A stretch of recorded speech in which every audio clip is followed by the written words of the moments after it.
আশা করছি তোমরা খুব খুব ভালো আছো, আমিও খুব ভালো আছি।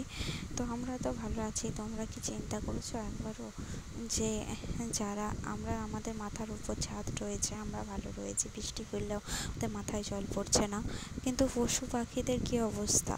আমার বাড়ির সামনে বাগান রয়েছে বলে আমি বুঝতে পারি যে পাখিগুলোর কতটা কষ্ট হচ্ছে।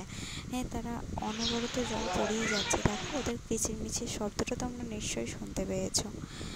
তো দেখো তারপরে আমি বসে গেছি এদিকে কুমড়ো কাটতে, কারণ এদিকে রয়েছে শ্বশুরমশাই আজকে একাদশী, তো সেই কারণেও একটা রান্না হবে আলাদা, সেই জন্য এত কুমড়ো কাটতে বসেছি। তোমরা দেখেইছো আগের ভিডিওয়ে দাদা কুমড়ো দিয়ে মানে পিসিমণির বাড়ি থেকে কুমড়ো এসেছিলো অতগুলো, 4টে, তো ওই কুমড়ো দিয়েই আজকে হবে, সেই জন্য আমি ঝটপট ওগুলো আগে কেটে নিচ্ছি।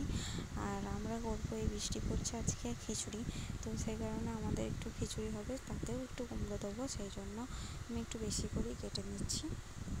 এদিকে কুমড়ো কাটছি আর ওদের কথা ভাবছি যে পাখিগুলো অনবরত কিচিরমিচির করে যাচ্ছে, মানে ওদের মানে প্রকৃতির কী নিয়ম, সে যার চিন্তা করা, যে চিন্তা করার মালিক সে ঠিকই তাদের জন্য চিন্তা করেছে, সেই জন্য এরকম নিয়ম হয়েছে।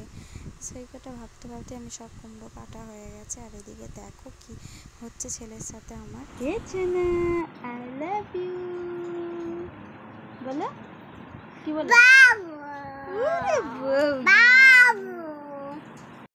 বলু একটা মাকে মিষ্টি দাও। বাবাটি কত মিষ্টি দেয় আমার বাবু।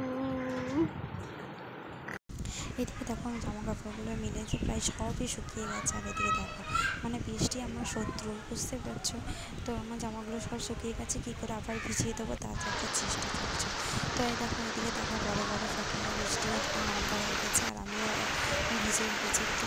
তো ভিজলে কী হবে, তো আমাকে জিততেই হবে, সেই জন্য আমি দেখো সব জামা কাপড়গুলো তুলে নিয়ে চলে এসেছি, তারপর তোমাদের দেখাবো। তো আমি ওইসব তাড়াতাড়ি করে ছোটাছুটি করে তুলতে আমি খেপে গেছি, সেই জন্য একবার এসে নিয়ে একবার পাখাটা জ্বালিয়ে বসে রয়েছি, যে তারপরে ওগুলো গোছাবো।